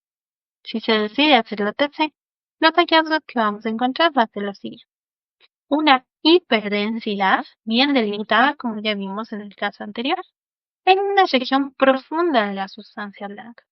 Generalmente tiene una forma ovoidal, incluso puede ser irregular, pero no hay extensión a la corteza. Y en el caso de que se extienda, pues va a irse a la cápsula interna, al tálamo o al ventrículo lateral, incluso puede ir intraventricular. Genera un efecto en masa que suele hacer una compresión de las estructuras vecinas, desvía la línea media si el hematoma es grande, y hay un edema perilesional alrededor de la misma, y esto se presenta alrededor a las horas de evolución. Bien, aquí tenemos tomografías en las cuales vamos a evidenciar este tipo de hemorragias en las zonas descritas. En este caso vamos a tener un hematoma en los ganglios basales del hemisferio del lado derecho. Se ha hecho una TC simple axial del cráneo con el hematoma. Aquí alrededor de la misma vemos un edema perilesional. Recordemos que el hematoma va a verse hiperdenso y el edema hipodenso, y esta hemorrágica obviamente, y esta misma hemorragia está causando una desviación de la línea media. En este otro caso, igual vemos una paciente que le ha hecho una TC cerebral de un corte axial, y en este caso se ha logrado medir cuál es el tamaño de la hemorragia ubicada en los núcleos basales del hemisferio del lado derecho.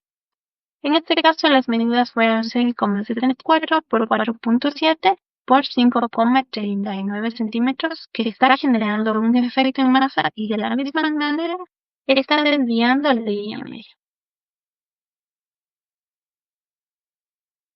Otro sitio frecuente donde ocurren las hemorragias es en el tálamo, que se representa entre los 15 a 25% de los casos. En este caso, no se realizó la TC, sino más bien se optó por una resonancia magnética cerebral contrastada en un corte axial secuencia T1. En las cuales se está observando que hay un cambio de señal y cuando hay hemorragia se representa una hiperintensidad, ubicada en este caso en la región talámica del lado izquierdo. que tuvo una evolución subaguda precoz, ya que se estimó que fue entre 4 y 7 días. Y en este otro caso tenemos una TC de cráneo simple que se ha hecho un corte sagital, un corte coronal y un corte axial, en los cuales se evidencia un hematoma ubicado en el tálamo del lado izquierdo que mide aproximadamente de unos 16 por 15 milímetros y está relacionado con un hematoma intraparenquimatoso.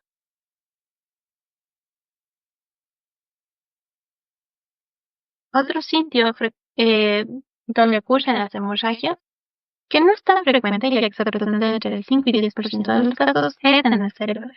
En este caso tenemos un paciente de 70 años masculino que ingresa por presentar ataxia, alteración de la conciencia y tiene un antecedente importante de hipertensión no controlada. Se decide hacer una TC en un corte axial, coronal y sagital.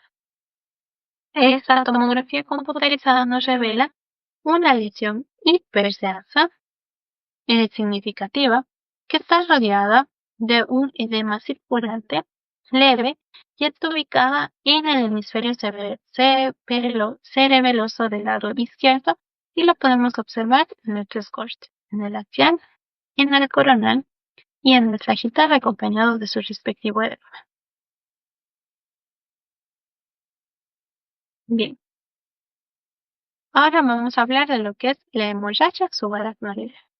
La hemorragia subaracnoidea representa un sangrado dentro del espacio subaracnoideo, es decir, un espacio que está entre la aracnoides y la pía madre, y en este espacio circula el líquido cefalorraquídeo.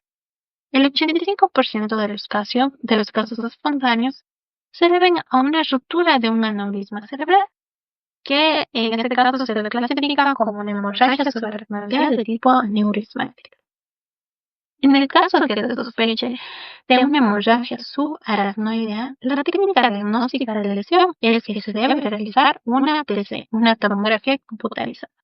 Y esa misma nos demostrará las características de sangre que van a ser hiperdensas y estas suelen estar ubicadas tanto en cisternas basales u otros espacios subaracnoideos que normalmente deberían estar ocupados por líquidos cefalorraquídeos. Bien, como mencionábamos, la técnica de elección es la TC sin contraste. Es un estudio inicial y es el más importante que se debe realizar en la fase aguda en las primeras de 24 a 72 horas. Después de las 72 horas, pues disminuye su utilidad ya que la sangre se vuelve isodensa o incluso hipodensa y puede ser no tan fácil de identificar. Recordemos que la hemorragia subaracnoidea es la presencia de sangre en el espacio subaracnoideo siguiendo la anatomía del líquido cefalorraquídeo. Los hallazgos, la imagen que vamos a obtener en la TC sin contraste es una imagen hiperdensa, es decir, blanca en la TC, que dependiendo de dónde se encuentre va a adquirir diferentes formas. Por ejemplo, si se encuentra en las cisternas basales, como vemos en este caso, y afecta a todas ellas, puede adquirir la forma de una estrella, como vemos en la imagen. Y en el caso de que se encuentre en los surcos corticales, pues la imagen que va a representar van a ser líneas perfectamente identificables, como podemos observar en este caso. Y en el caso de que se presente en las cisternas livianas, pues adquiere la morfología de alas de mariposa.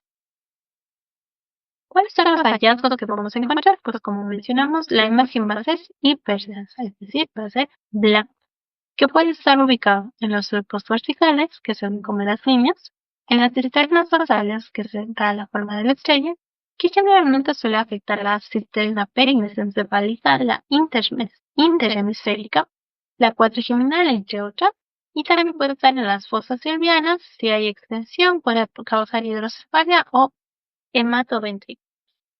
Se ve como una sangre en forma de líneas blancas finas o acumulaciones irregulares siguiendo la anatomía subaracnoidea, como habíamos mencionado. Bien, cuando nosotros observamos las hemorragias subaracnoideas, es útil clasificarlas de acuerdo a los grados según la escala de Fisher, que nos ayuda a clasificar una hemorragia subaracnoidea en 4 grados distintos. tenemos grado 1, 2, 3 y 4, y aquí cómo se verían posiblemente en las tomografías. Cuando tenemos un grado 1, generalmente no hay evidencia de sangrado, es decir, vamos a ver una TC simple, sin hemorragia subaracnoidea. Cuando tenemos un grado 2, tenemos una hemorragia subaracnoidea de tipo difuso que tiene un espesor menos de 1 milímetro medido verticalmente, como podemos observar aquí. En cambio, cuando tenemos una hemorragia subaracnoidea de grado 3, tenemos que en este caso va a haber un coágulo grueso cisternal y el espesor es mayor de 1 milímetro medido verticalmente.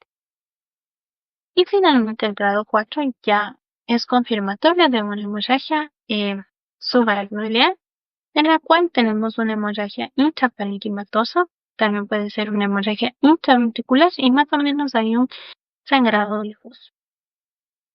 Esto en cuanto a clasificarlas de acuerdo a los hallazgos en la tomografía, por ejemplo.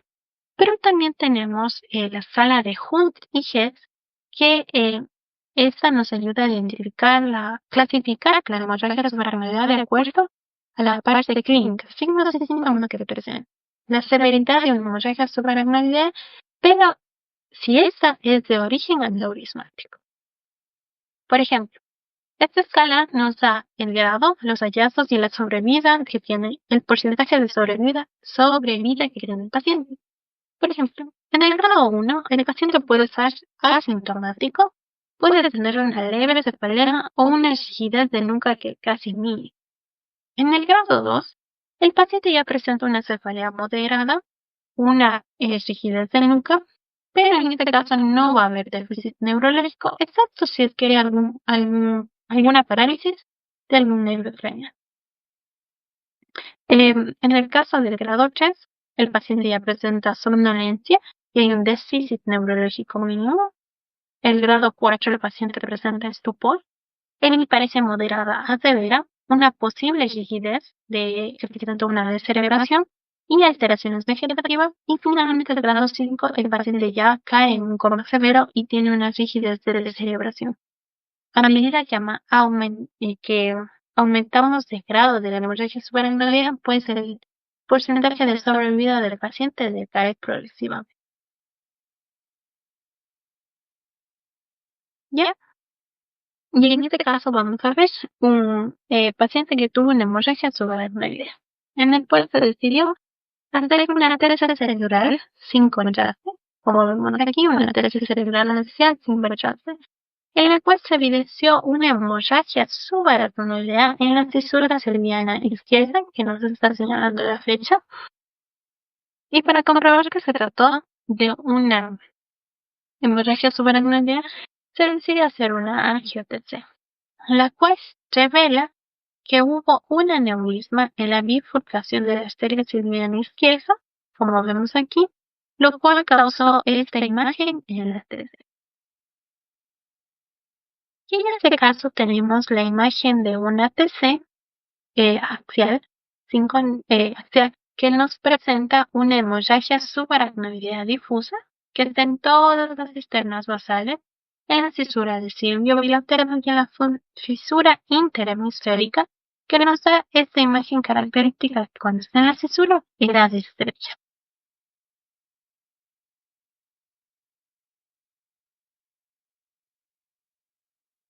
Y por último tenemos los aneurismas cerebrales. Los aneurismas cerebrales son dilataciones anormales de las paredes arteriales intracraneales que se debe a un debilitamiento focal de la capa media del vaso. El principal riesgo de un aneurisma es que se rompa, y cuando se rompe provoca una hemorragia subaracnoidea. Los aneurismas cerebrales son, como ya mencionamos, una dilatación que puede ser de tipo redondeado, puede ser tipo lobulada, y se originan en las paredes laterales de una arteria o incluso a nivel de bifurcaciones. Y en general son en las proximidades del polígono de Willis.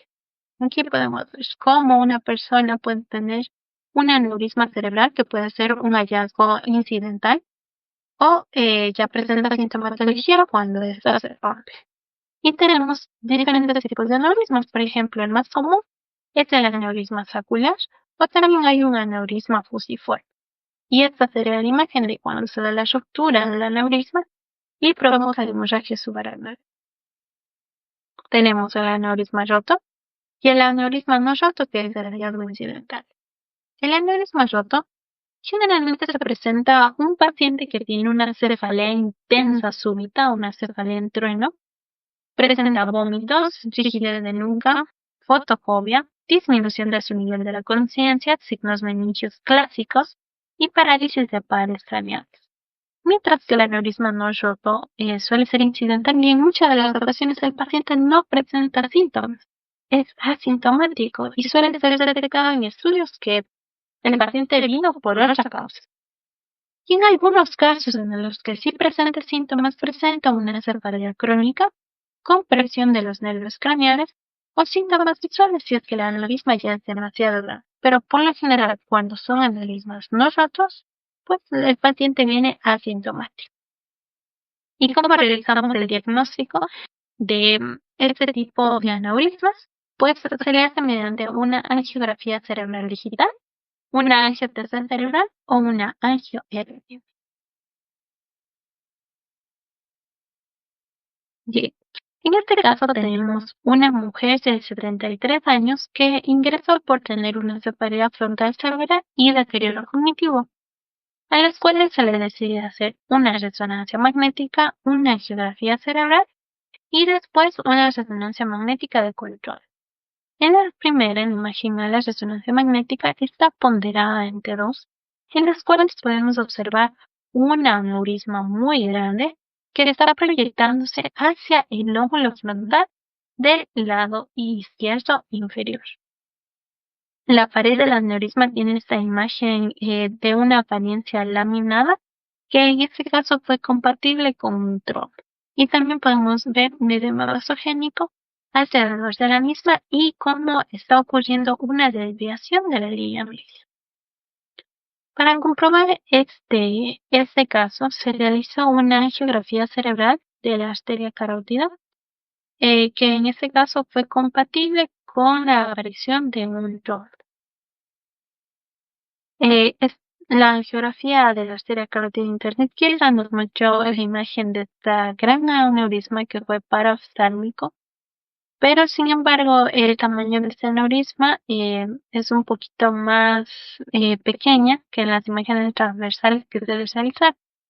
Y por último, después se realizó una resonancia magnética en las cuales fue 30 meses después de la primera resonancia, en las cuales nos muestra que hubo una resolución del edema que había inicialmente y disminución total del efecto masa que daba bronca, y los síntomas de la paciente pues mejoraron, tanto la cefalea que presentaba como alguna afectación oftálmica que ella tenía.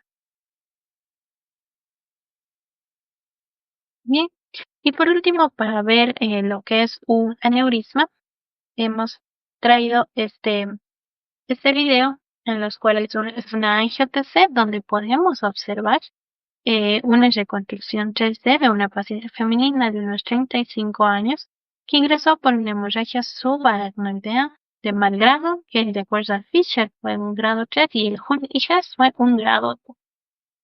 En la imagen que estamos viendo podemos apreciar el aneurisma que tiene una morfología sacular que estaba localizado entre la porción M1 y M2, cerca de la bifurcación, y como el tratamiento, pues, el cual fue clipado por un tratamiento quirúrgico que tuvo éxito en esta paciente. Y recordemos que de esta forma se van a ver lo que son los aneurismas saculares, que cuando se rompió produjo la hemorragia subaracnoidea.